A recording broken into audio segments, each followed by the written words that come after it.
O ar no escritório do Dr. Almeida era pesado, denso, com a ganância mal disfarçada dos meus filhos. Ricardo e Patrícia cochichavam sobre barcos e apartamentos na praia, enquanto suas respectivas metades, Carla e Marcos, já distribuíam mentalmente os quadros da minha casa, os tapetes persas, a prataria que foi da minha avó. Eles agiam como se eu fosse um fantasma sentado na cadeira de couro, uma relíquia do passado cujo único propósito era desaparecer para que a vida deles pudesse, enfim, começar de verdade.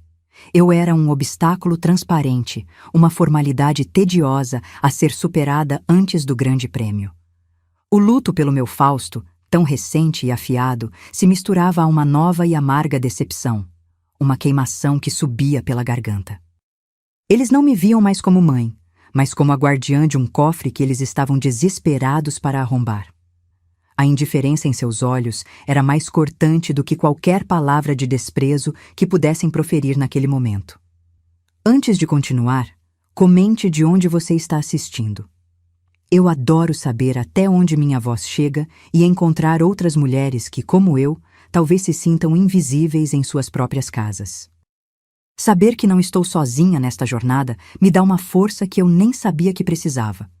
Essa comunidade que formamos, mesmo que à distância, é um lembrete poderoso de que nossas histórias importam, que nossas dores são válidas e que nossa capacidade de nos reerguer é infinita.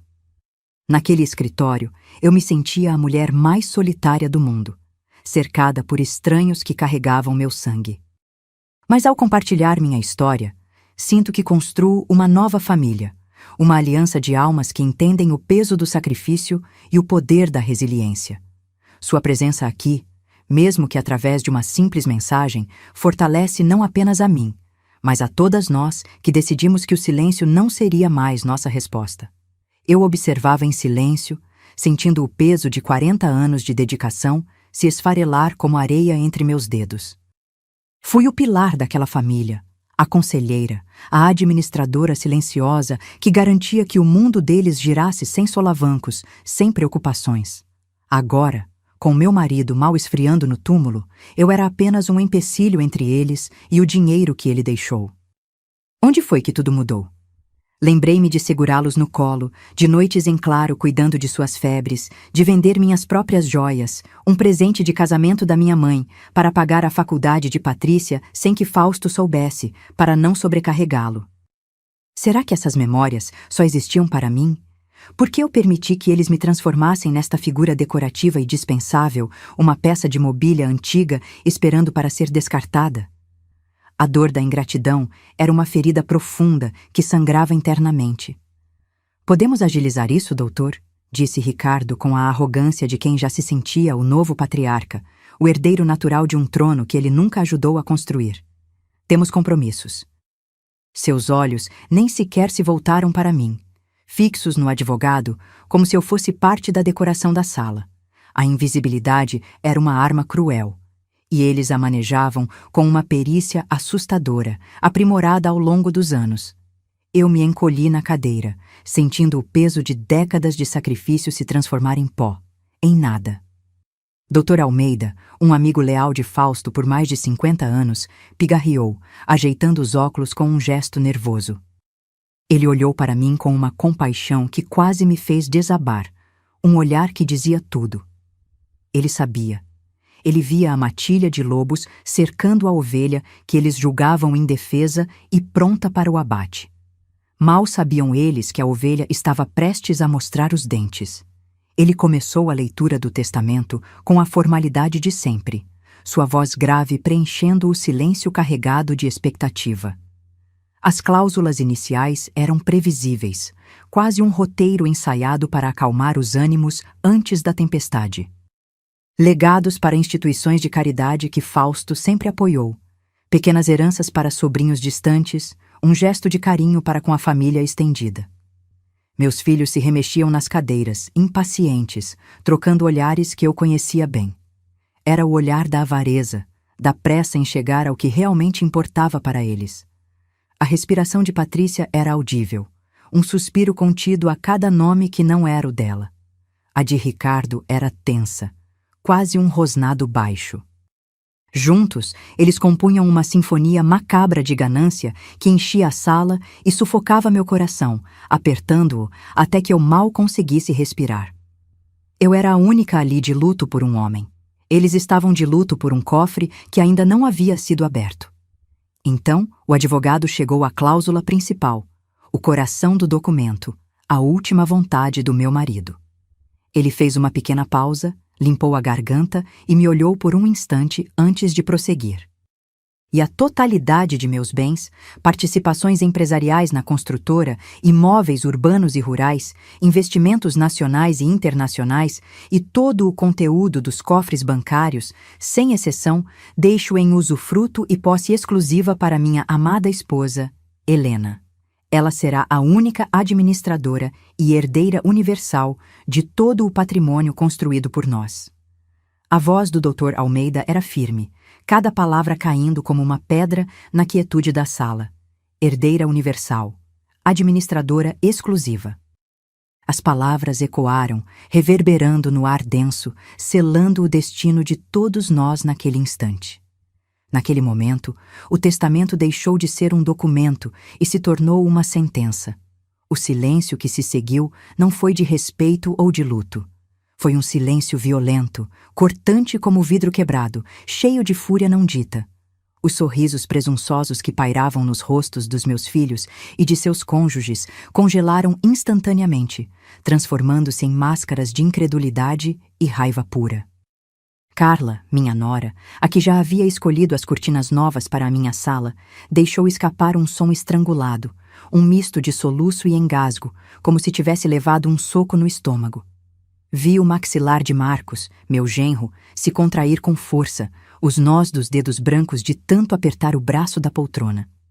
Eles não estavam apenas decepcionados, estavam ultrajados, como se algo que lhes pertencia por direito tivesse sido roubado bem na frente deles. A atmosfera na sala mudou de gananciosa para hostil em uma fração de segundo. Patrícia foi a primeira a quebrar o silêncio, sua voz um guincho agudo de indignação. Isso é um absurdo! Papai devia estar senil quando assinou isso, completamente fora de si. Mãe, você o manipulou, não foi? A acusação me atingiu como um tapa no rosto, deixando minha pele ardendo, manipuladora. Eu, que dediquei minha vida a servi-los, a apoiá-los, a garantir que tivessem tudo o que eu nunca tive, era agora a vilã da história que eles mesmos criaram para justificar o próprio egoísmo.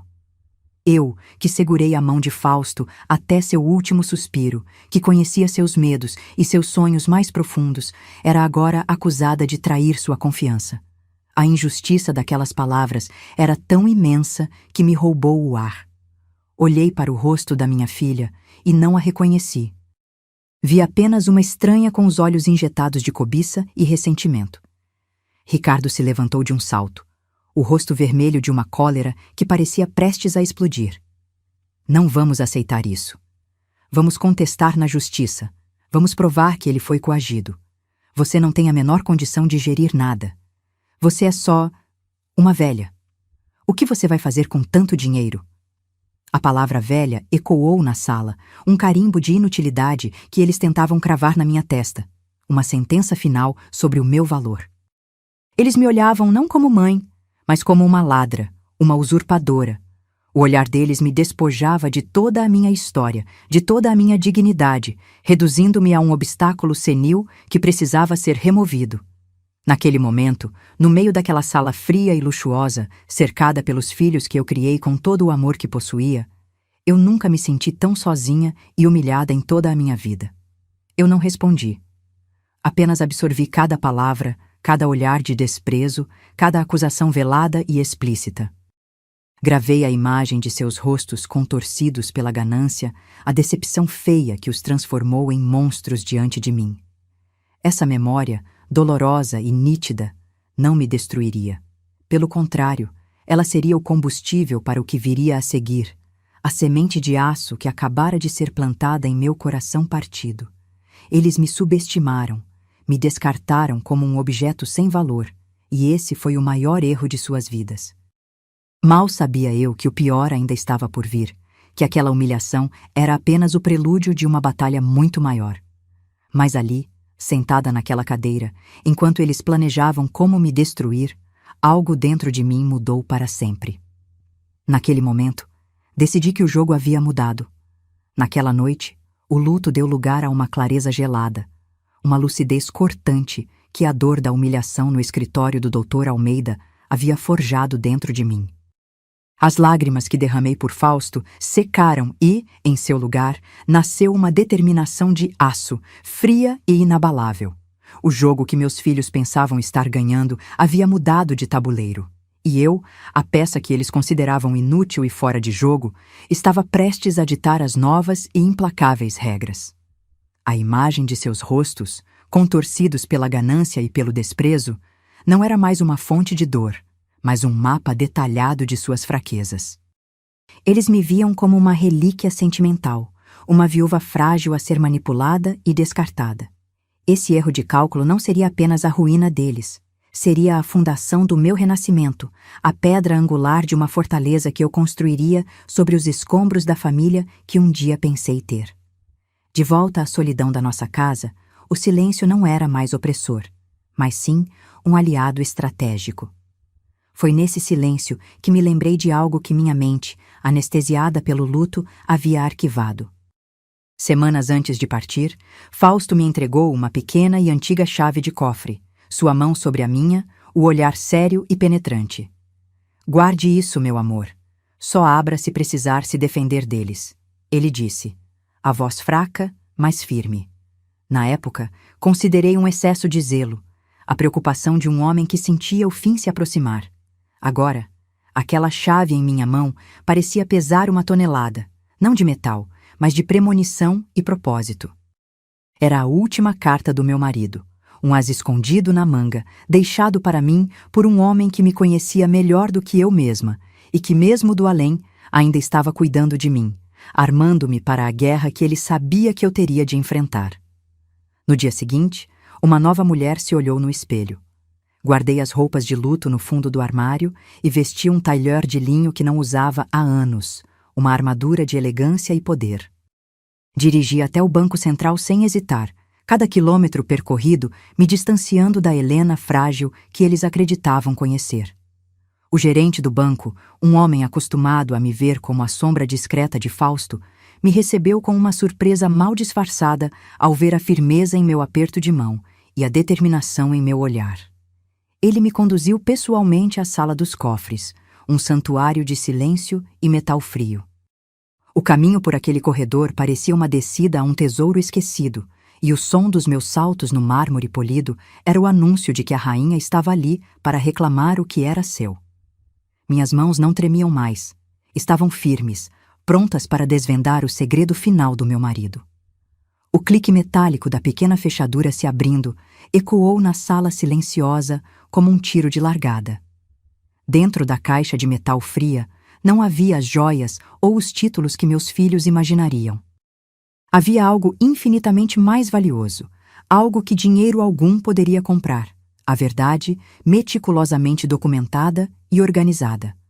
Pastas de couro escura, cada uma com uma etiqueta em letras douradas, e por cima de tudo, um envelope grosso, lacrado com o sinete da família que Fausto usava em seu anel. Meu coração batia forte, não de medo ou ansiedade, mas de uma eletrizante antecipação. Ali, naquele pequeno espaço confinado, estava o arsenal que Fausto havia preparado para mim. Era a herança real, não de dinheiro, mas de poder e informação, a arma perfeita para desmantelar o castelo de mentiras e arrogância que meus filhos haviam construído ao meu redor. Abri o envelope primeiro, minhas mãos deslizando sobre o papel grosso. A caligrafia de Fausto, forte e inconfundível, preenchia a página, e cada palavra era um bálsamo para minha alma ferida e uma injeção de coragem. Ele escrevia sobre seu amor por mim, mas também sobre sua profunda decepção com nossos filhos. Ele via a ganância deles, o modo como me diminuíam, como me tratavam como um empecilho. Eles não herdarão minha fortuna, Helena, porque nunca herdaram meus valores. Confio apenas em você para proteger nosso legado, ele escreveu. A carta não era um adeus, mas um manual de instruções, uma passagem de bastão. Ele não estava me pedindo para perdoar, mas para lutar. Ele acreditava na minha força, uma força que eu mesma havia esquecido que possuía, e com suas palavras ele a despertou de uma longa hibernação. Com o coração fortalecido pela carta de Fausto, abri a primeira pasta, que trazia o nome de Ricardo gravado em ouro. O conteúdo era um soco no estômago, uma coleção de provas irrefutáveis de sua traição. Havia cópias de contratos de empréstimo fraudulentos, nos quais ele usara a empresa da família como garantia para financiar uma vida de luxo que estava muito além de suas posses. E-mails trocados com um gerente de banco conivente detalhavam o esquema para esconder as transações de seu pai. Ele não estava apenas sendo imprudente, ele estava ativamente roubando, arriscando o futuro do império que Fausto construiu com suor e sacrifício, tudo para comprar barcos e apartamentos na praia. A imagem do meu filho, arrogante e impaciente no escritório do advogado, ganhou uma nova e sinistra dimensão. Ele não queria herdar, ele queria saquear.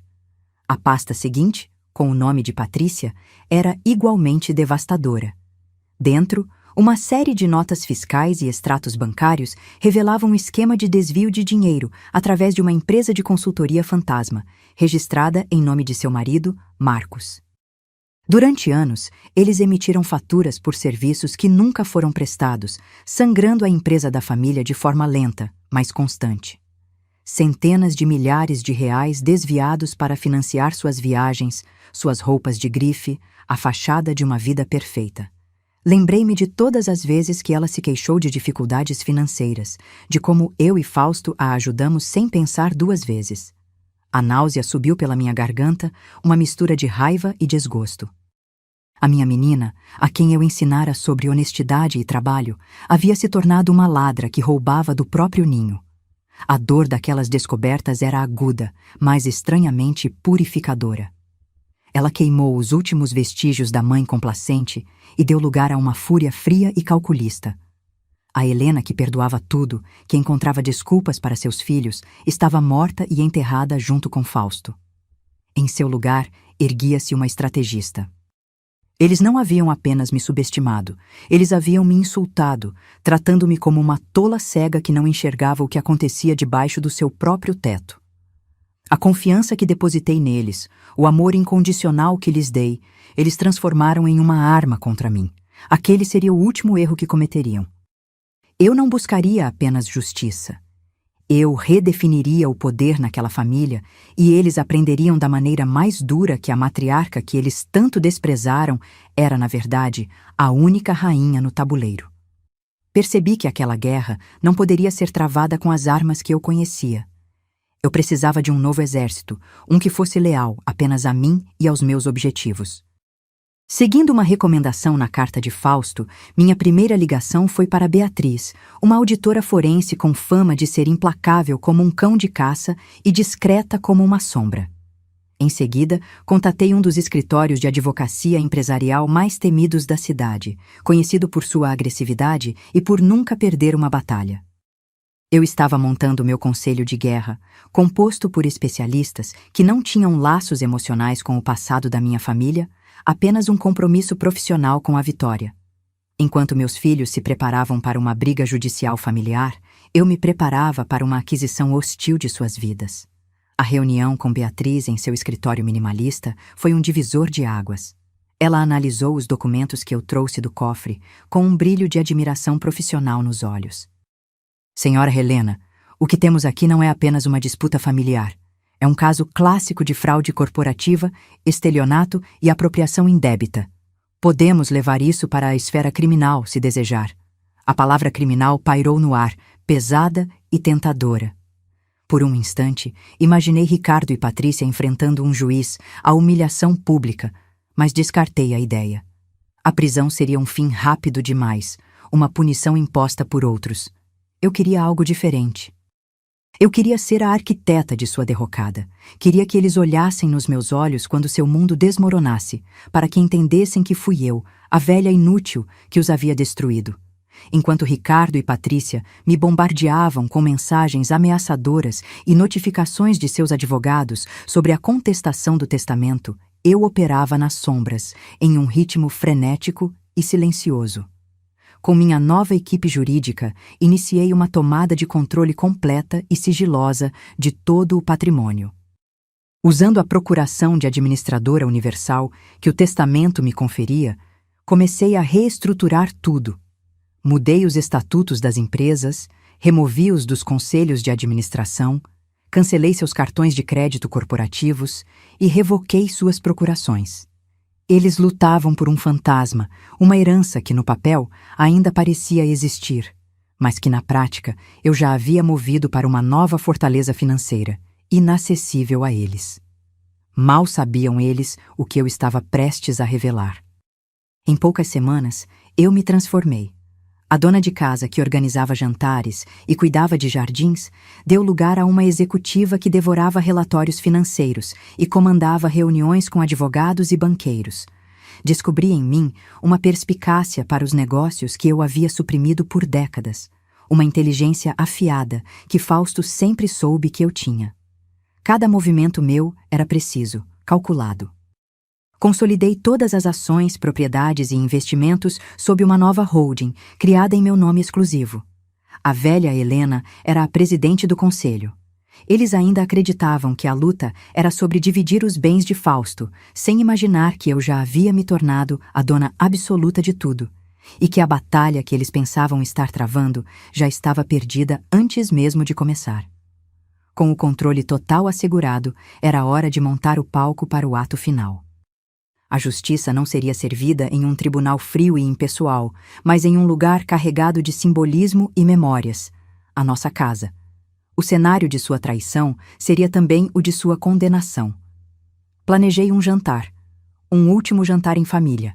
A isca precisava ser perfeita, irresistível para a arrogância deles. Eu os convidaria para uma conversa amigável, para discutir uma divisão justa dos bens, para que acreditassem que a pressão deles finalmente havia me quebrado. Eu sabia que eles viriam, exalando triunfo, prontos para ditar os termos da minha rendição. Eles entrariam naquela casa como conquistadores, sem saber que estavam caminhando diretamente para uma armadilha que eu havia preparado com a paciência de uma aranha. Eu mesma fiz o telefonema. Ensaiar a minha voz para que soasse cansada, resignada, a voz de uma mãe de coração partido que só queria a paz. Meus queridos, essa briga está nos destruindo. Por favor, venham jantar no sábado. Vamos conversar como uma família e encontrar uma solução que funcione para todos, eu disse, cada palavra uma nota perfeitamente afinada na minha sinfonia de engano.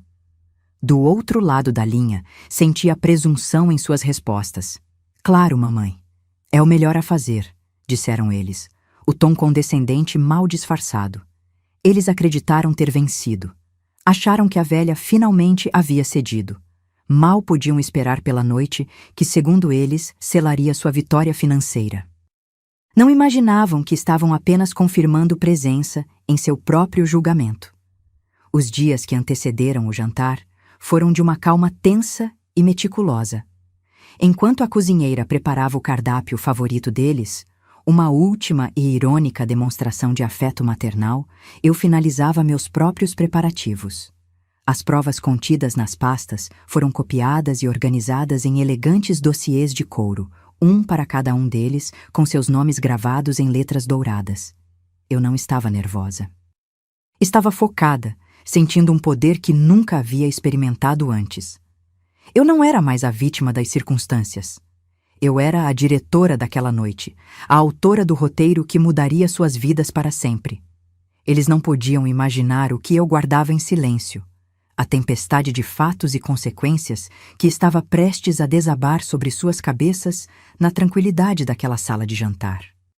Eles chegaram pontualmente, vestidos com suas melhores roupas, exalando um ar de vitória antecipada que era quase palpável no ar parado da noite. Ricardo trazia uma garrafa de champanhe caro, um gesto de triunfo mal disfarçado de celebração familiar, o rótulo dourado brilhando sob a luz do lustre como um troféu que ele acreditava já ter conquistado. Patrícia e sua cunhada, Carla, analisavam a decoração da sala com olhares calculistas, cochichando em voz baixa sobre quais peças de arte e móveis ficariam para cada uma, como se já estivessem dividindo os despojos de uma guerra vencida. Seus maridos as seguiam, sorrindo com a presunção de quem se sente parte de um plano infalível. Eles entraram na casa onde cresceram não como filhos, mas como executores de um testamento que eles mesmos haviam reescrito em suas mentes gananciosas, prontos para reivindicar o que acreditavam ser seu por direito inquestionável. Eu os recebi com um sorriso sereno, uma calma que eu sabia que os desestabilizaria profundamente. Eles esperavam encontrar uma mulher derrotada, talvez chorosa e fragilizada pela pressão legal e emocional que vinham exercendo. Em vez disso, encontraram uma rainha em seu próprio castelo, vestida com uma elegância sóbria que irradiava autoridade, não luto. A dissonância em seus rostos foi a primeira fissura em sua armadura de arrogância. Ricardo hesitou por um instante com a garrafa na mão, sem saber se a oferecia como um presente ou a guardava como um símbolo de sua vitória frustrada. Patrícia forçou um sorriso que não alcançou seus olhos, que agora me estudavam com uma nova e incômoda incerteza. Eu os conduzi à sala de jantar, sentindo o poder sutil de sua confusão, o primeiro prato de uma refeição que seria longa e, para eles, indigesta. O jantar foi servido com a precisão de sempre. A comida, preparada pela mesma cozinheira que os viu crescer e conhecia cada preferência deles, era impecável. Uma última e cruel lembrança do lar que eles estavam tão ansiosos para desmantelar. Eu os deixei falar, destilar seu veneno em doses homeopáticas, mascarado por uma falsa preocupação familiar. Falaram de seus planos grandiosos, da necessidade de modernizar os negócios, um eufemismo claro para vender tudo rapidamente e dividir o dinheiro sem pensar no legado de seu pai. Eles discutiram sobre o futuro da empresa como se eu não estivesse ali, como se minha presença fosse apenas uma formalidade a ser tolerada antes que pudessem finalmente assumir o controle. Cada palavra era uma pá de terra a mais na cova que eles cavavam para si mesmos. Eu comia em silêncio, saboreando não apenas a comida, mas a sublime e amarga ironia daquela situação meticulosamente orquestrada por mim.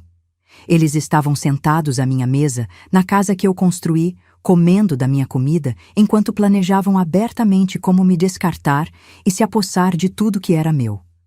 A arrogância deles era tão vasta, tão ilimitada, que os cegava completamente para o perigo iminente que pairava sobre suas cabeças. Eles me viam como uma peça final a ser removida do tabuleiro, sem perceber que eu não era mais uma peça. Eu era a própria mão que movia o jogo. A mente estratégica que já havia decretado o xeque-mate antes mesmo de eles se darem conta de que a partida havia começado. Minha paciência não era fraqueza. Era a calma de uma predadora esperando o momento exato para dar o bote. Quando a sobremesa foi servida e as xícaras de café postas à mesa, eu pigarreei. O som foi baixo, quase imperceptível, mas cortou a conversa fiada deles como uma faca afiada. Todos os olhos, antes dispersos e gananciosos, se voltaram para mim, subitamente focados e apreensivos. O ar na sala de jantar mudou instantaneamente, tornando-se denso e elétrico. O espetáculo estava para começar. Obrigada por virem, comecei, minha voz soando firme e clara, sem qualquer traço da fragilidade que eles esperavam ouvir. Eu os chamei aqui esta noite para, de fato, resolvermos o futuro. Mas não o da herança. O meu futuro e, por consequência, o de vocês. A ênfase nas minhas palavras deixou claro que a dinâmica de poder que eles conheciam havia sido irrevogavelmente alterada. Ricardo sorriu, um esgar condescendente que mal escondia seu alívio. Mãe, finalmente a senhora entendeu. Sabíamos que era o melhor para todos, que não valia a pena essa briga. Ele ergueu sua taça de champanhe, que finalmente havia aberto, pronto para um brinde à sua suposta vitória, a capitulação da velha que ele tanto subestimou. O gesto era o ápice de sua arrogância, a celebração antecipada de uma conquista que existia apenas em sua imaginação.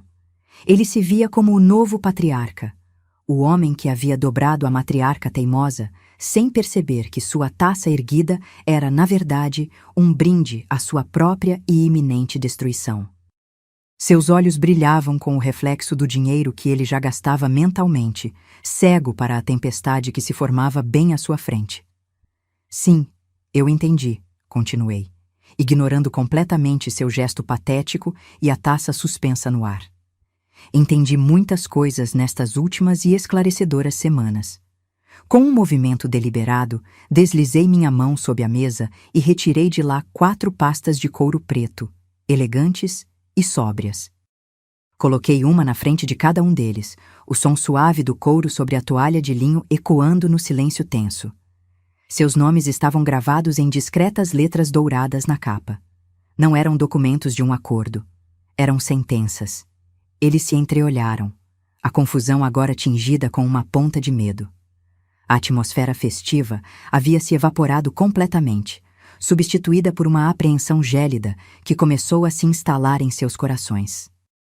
O ar de superioridade começou a se dissipar, dando lugar à dúvida. A curiosidade, misturada a um pavor crescente, venceu a arrogância. Eles abriram as pastas quase que simultaneamente, como se estivessem seguindo um roteiro invisível. Dentro não havia propostas de acordo amigável ou planilhas de divisão de bens.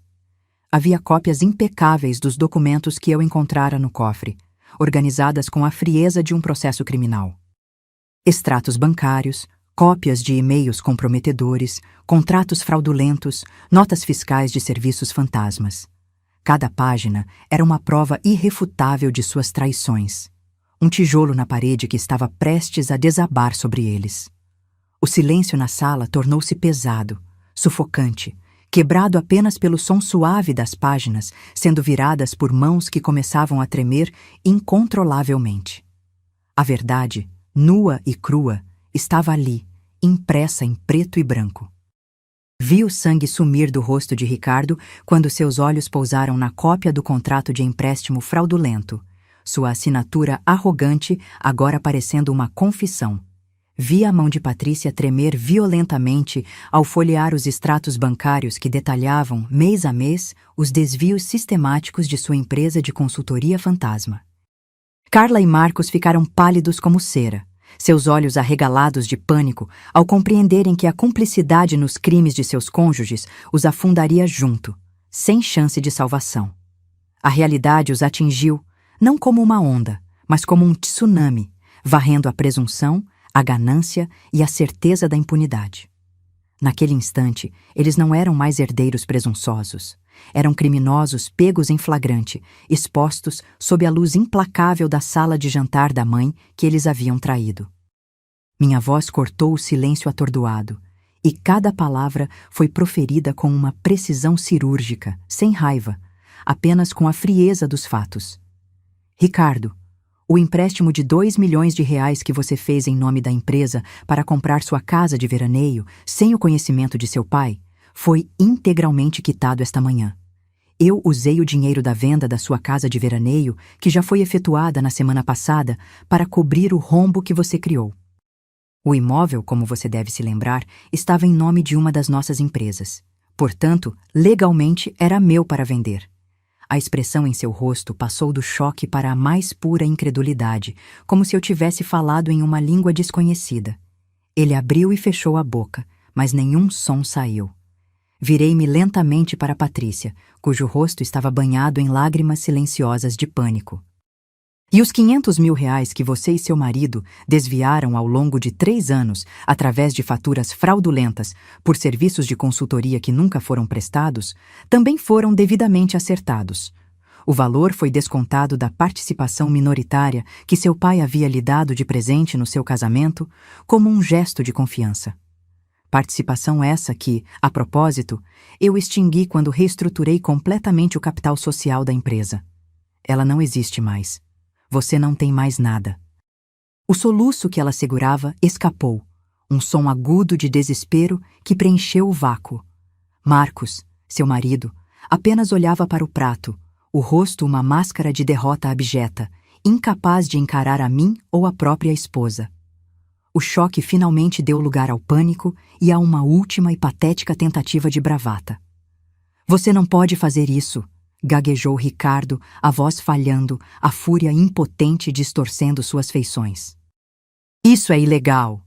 Nós vamos te processar! Vamos te destruir! A ameaça soou oca, vazia, o último rugido de um rei deposto que ainda não aceitou que seu trono se transformou em pó. Ele se agarrava à ilusão de poder, a crença de que as regras que ele sempre ignorou ainda poderiam de alguma forma protegê-lo de mim.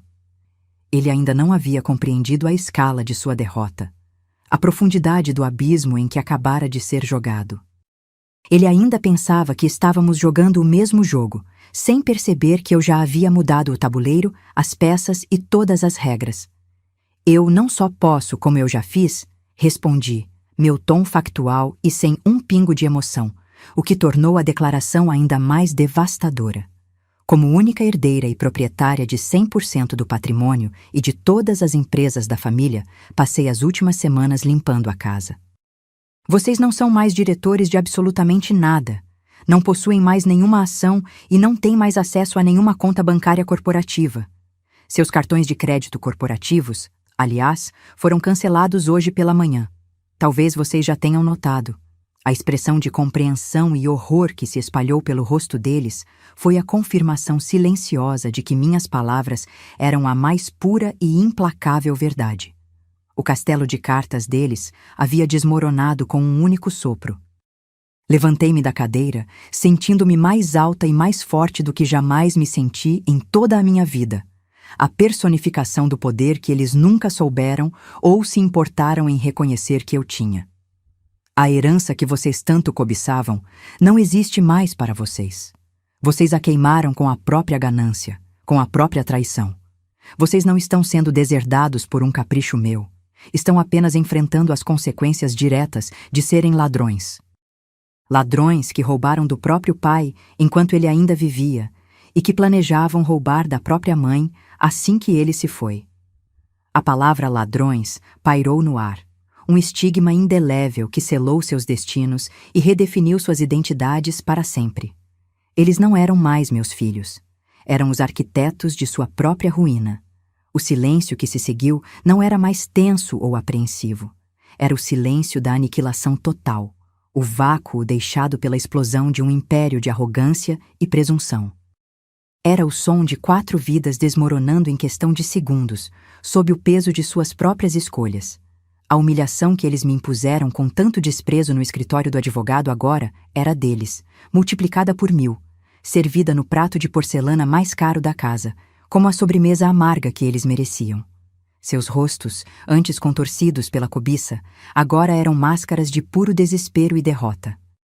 Eles finalmente me enxergaram, não como a velha inútil, mas como a força da natureza que eles tolamente provocaram, e que agora os havia varrido para sempre de suas vidas. Patrícia foi a primeira a desmoronar, o soluço rasgando o silêncio como um tecido podre. Mãe, por favor, nós fomos tolos, nos perdoe. Sua voz era um lamento infantil, uma súplica desesperada que ecoava as birras de uma menina mimada que fora pega fazendo algo errado. As lágrimas que escorriam por seu rosto maquiado não eram de arrependimento genuíno, mas de puro e abjeto autocomiseração, a dor aguda de quem perdeu tudo e não entende o porquê. Eu as reconhecia. Eram as mesmas lágrimas que ela usava para escapar de uma bronca, para conseguir um brinquedo novo, para manipular a culpa que toda mãe carrega. Mas a mulher sentada diante dela não era mais aquela mãe. Eu olhava para aquela cena patética e via apenas o reflexo de seu próprio egoísmo, a performance de uma atriz medíocre em um palco que acabara de ruir. O perdão que ela buscava não existia mais no meu vocabulário, pois ele havia sido queimado junto com a minha confiança.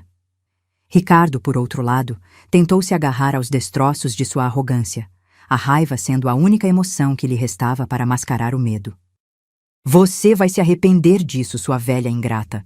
Vamos destruir você na justiça. Nós vamos provar que você é senil.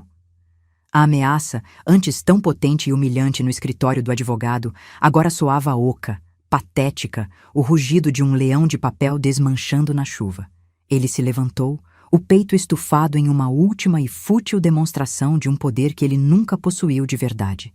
Ele não tinha mais nada.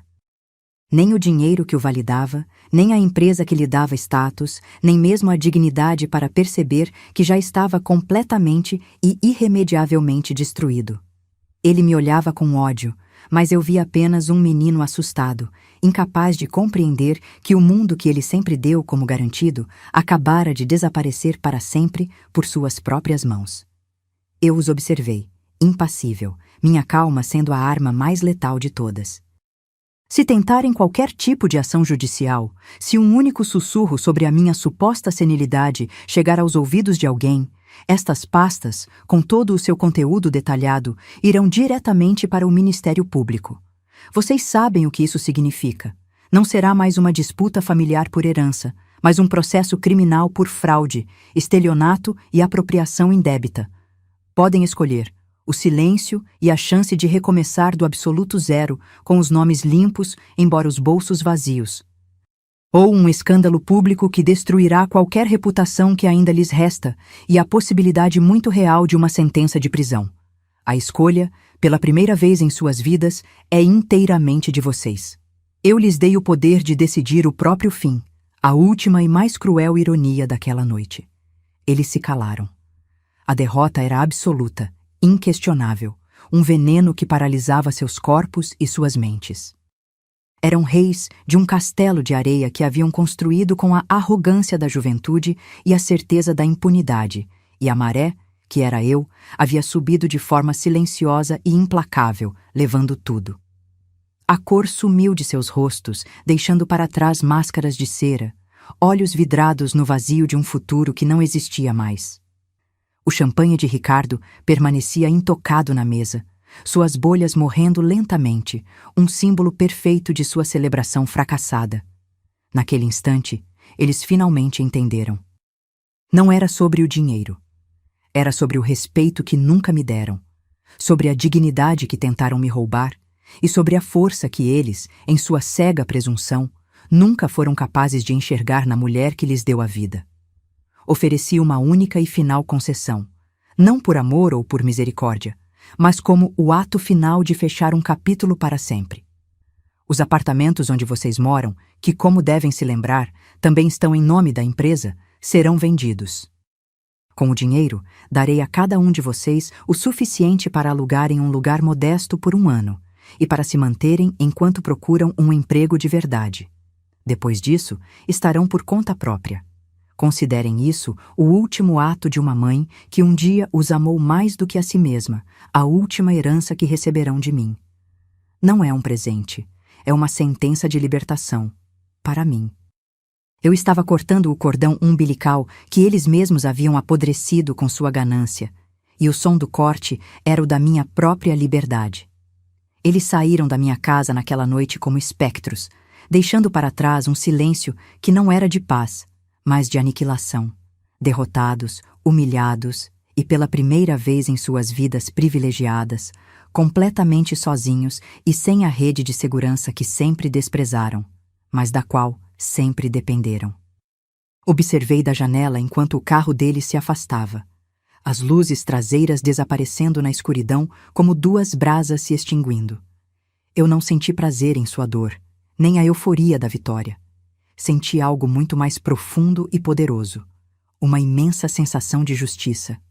A balança, que por tantos anos pendeu para o lado da ingratidão e do desrespeito, finalmente, e de forma definitiva, havia encontrado seu perfeito e inabalável equilíbrio.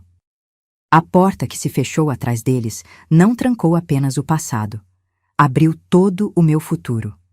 Na semana seguinte, seguindo o impulso da minha nova liberdade, coloquei a grande casa à venda. Ela não era mais um lar.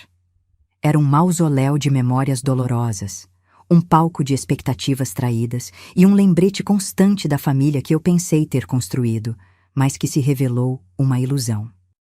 Mudei-me para um apartamento elegante e moderno na cobertura, com uma vista deslumbrante para o mar, um lugar que era só meu, escolhido por mim, decorado por mim.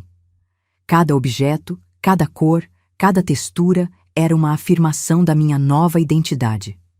Troquei os jantares formais e as obrigações sociais por manhãs tranquilas na varanda, com uma xícara de café e a imensidão do oceano como minha única companhia. Eu não estava preenchendo o vazio que eles deixaram. Estava finalmente ocupando o espaço que sempre fora meu por direito. Com o império financeiro agora solidamente em minhas mãos e sob meu comando exclusivo, decidi que o legado de Fausto não seria manchado pela ganância de nossos filhos. Criei a Fundação Fausto, uma instituição robusta e séria, dedicada a financiar a educação universitária de jovens de baixa renda, especialmente mulheres que quisessem seguir carreira em negócios e finanças. O dinheiro, aquela força que quase destruiu minha família, que transformou meus filhos em monstros, seria agora a ferramenta para construir o futuro de centenas de outras famílias, para empoderar mentes brilhantes que, de outra forma, jamais teriam uma chance. Esse era o verdadeiro legado que meu marido, um homem de valores e integridade, gostaria de deixar para o mundo. Era a minha forma de honrá-lo e de purificar a fortuna de toda a sujeira que a impregnara. Eu viajo pelo mundo, leio todos os livros que adiei, cuido de um pequeno jardim de orquídeas na minha varanda e administro a fundação com a mesma garra e a mesma mente estratégica que usei para reconquistar a minha vida. Não sou mais invisível, uma sombra na minha própria casa. Sou Helena, a matriarca, a estrategista, a filantropa, uma mulher que renasceu das cinzas da traição e encontrou não apenas justiça, mas uma paz profunda e libertadora que dinheiro algum poderia comprar. Às vezes, ouço rumores distantes sobre as dificuldades que meus filhos enfrentam, sobre suas vidas drasticamente reduzidas e suas lutas para se adaptar a um mundo sem privilégios. Mas não sinto nada, nem pena, nem rancor. Minha energia está inteiramente focada no presente, na alegria serena da liberdade que eu mesma conquistei. Eles nunca mais me procuraram, e essa ausência se tornou o símbolo final da minha vitória. A melhor vingança, eu descobri, não foi a ruína deles, mas a espetacular e inegociável construção da minha própria felicidade. Eles queriam apagar minha existência para herdar meu dinheiro, mas, ao fazer isso, me forçaram a apagar a existência deles para herdar a mim mesma, e essa foi a maior fortuna que eu poderia ter recebido. Eles me chamaram de velha inútil, um obstáculo a ser removido. E eles estavam certos. Eu era um obstáculo, mas não para a felicidade deles. Eu era o obstáculo que me impedia de viver a minha própria vida em sua plenitude. E agora, esse obstáculo foi finalmente removido, e o caminho à minha frente é vasto, ensolarado e pertence somente a mim. Se essa virada te trouxe alívio, escreva justiça nos comentários e compartilhe para que mais mulheres se lembrem do poder que carregam dentro de si.